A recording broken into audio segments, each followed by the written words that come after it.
আসসালামু আলাইকুম।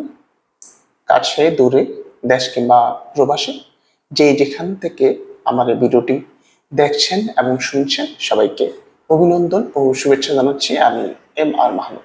আশা রাখি সবাই ভালো আছেন, সুস্থ আছেন এবং সুন্দর আছেন। প্রিয় মালয়েশিয়ান প্রবাসী ভাইয়েরা, আপনাদের জন্য নতুন আরো একটি ভিডিও নিয়ে আসলাম। যে ভিডিওতে 3টি টপিক থাকবে।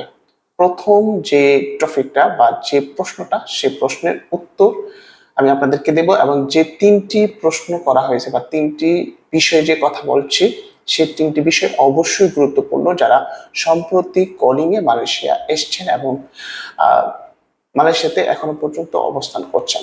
প্রথম প্রশ্ন, তার আগে আমি বলে নিচ্ছি, আমার যে স্ক্রিনের নিচে যে নাম্বারটা আছে সেই নাম্বারে কল করে সুলভ মূল্যে এশিয়া ট্রাভেল এন্ড ট্রিপ থেকে আপনারা টিকিট সংগ্রহণ করতে পারবেন, ট্রাভেল পাস সংগ্রহণ করতে পারবেন। যদি কারো ট্রাভেল পাসের অ্যাপয়েন্টমেন্ট দরকার পড়ে বা টিকিটের দরকার পড়ে তাহলে অবশ্যই আমার এই নিচে দেওয়া নাম্বারে হোয়াটসঅ্যাপ করবেন। নাম্বারটি হচ্ছে 016-871-0172। তাহলে আমরা এখন প্রশ্নে চলে যাই। প্রথম প্রশ্ন, কুলিং এ এসে কোম্পানি ছেড়েছি, এখন কি নতুন করে বৈধ হতে পারবো?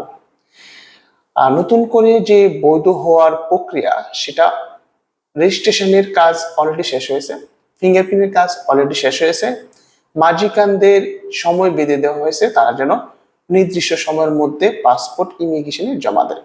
সেই ক্ষেত্রে এখন নতুন করে বৈধ হওয়ার কোনো সুযোগ নেই।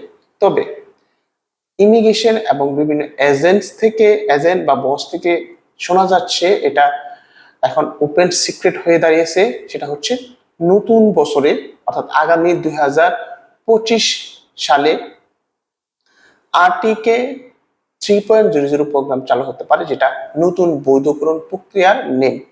তো সেটা চালু হতে পারে, আশা রাখি সেখানে আপনি যুক্ত হতে পারবেন এবং বৈধ হতে পারবেন।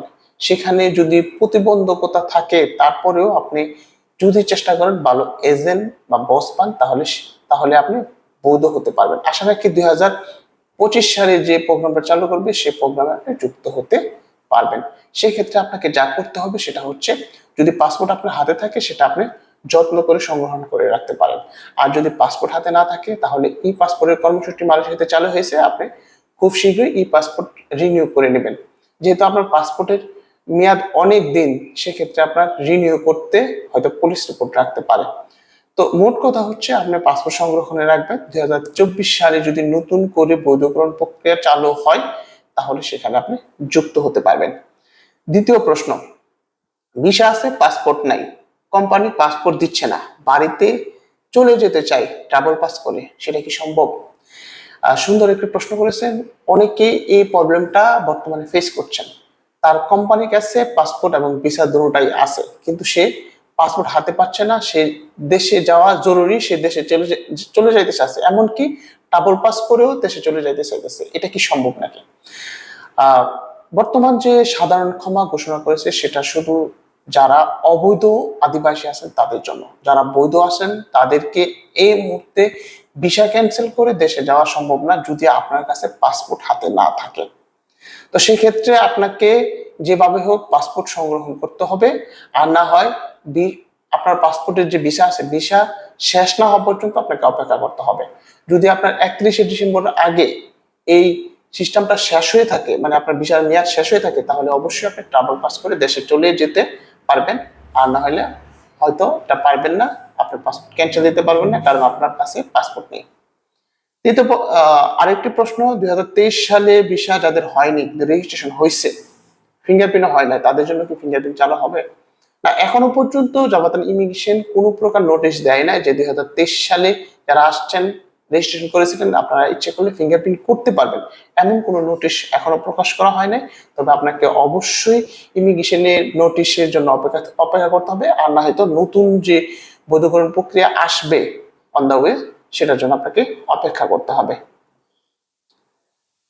আরেকটি প্রশ্ন, কোডিং এ এসেছি, ভিসাও পেয়েছি, এখন কোলিং এর যে ভিসা পাসপোর্ট দুটোটাই কোম্পানিতে রেখে কোম্পানি থেকে চলে আসলাম। কোলিং এ এসে ভিসা পাসপোর্ট সহ কোম্পানি ছেড়েছি, এখন কি এই ভিসা রিনিউ করতে পারবো? হ্যাঁ, এটা গুরুত্বপূর্ণ প্রশ্ন। আপনি কোম্পানিতে ছিলেন, কোম্পানি আপনাকে ভাগ্যক্রমে আপনার কাছে পাসপোর্ট দিয়েছে, সেই পাসপোর্টে ভিসাও আছে 1 বছর বা 6 মাস। তো সেই ভিসাটা অন্য জায়গায় গিয়ে রিনিউ করা সম্ভব কিনা? এটা অনেক ক্ষেত্রে সম্ভব, আবার অনেক ক্ষেত্রে সম্ভব না। তবে 95% সম্ভব না, 5% হয়তোবা সম্ভব, সেটা কটিম আকারে। তো এই ভুলটা আপনারা করবেন না যে কোম্পানি ছেড়ে আসার সময়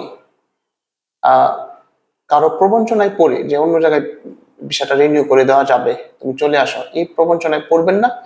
কারণ অন্য জায়গায় ভিসা করা এখন সবচেয়ে বড় স্টাফ। আপনি জানেন কিনা মালয়েশিয়াতে ই ভিসা চালু করেছে। সেই ক্ষেত্রে কোম্পানির সম্পূর্ণ ডকুমেন্টস না দেওয়া পর্যন্ত এবং কোম্পানির যে পাসওয়ার্ড আছে সেটা না দেওয়া পর্যন্ত আপনাকে ই ভিসা দিতে বাধ্য নয় ইমিগ্রেশন। আশা রাখি আমার এই প্রশ্নের উত্তরটি আপনার কাছে ভালো লাগেছে। যদি ভালো লাগে থাকে অবশ্যই শেয়ার করে দিবেন আমার ভিডিওটি। আর যদি বন্ধুদের সাথে শেয়ার করতে চান, এমন প্রবলেমে আছে, তাদের কাছে শেয়ার করে দিতে পারেন। তো ভালো থাকবেন, সুস্থ থাকবেন, আমার জন্য দোয়া করবেন। আমি আবারও বলছি, এশিয়া ট্রাভেল এন্ড ট্রিপ সুলভ মূল্যে আপনাদের মাঝে টিকিট বিক্রি করছে বা টিকিট দিচ্ছে। সেক্ষেত্রে আপনি যদি টিকিট সংগ্রহ করতে চান তাহলে আমার নিচে দেওয়া নাম্বারে অবশ্যই হোয়াটসঅ্যাপ করবেন। এবং যারা ট্রাভেল পাসের অ্যাপয়েন্টমেন্ট নিতে চান এবং ইমিগ্রেশনের বিভিন্ন সংক্রান্ত বিষয়ে জানতে চান, সেক্ষেত্রে আমাকে নিচের এই নাম্বারে অবশ্যই হোয়াটসঅ্যাপ মেসেজ করবেন। ভালো থাকবেন, সুস্থ থাকবেন।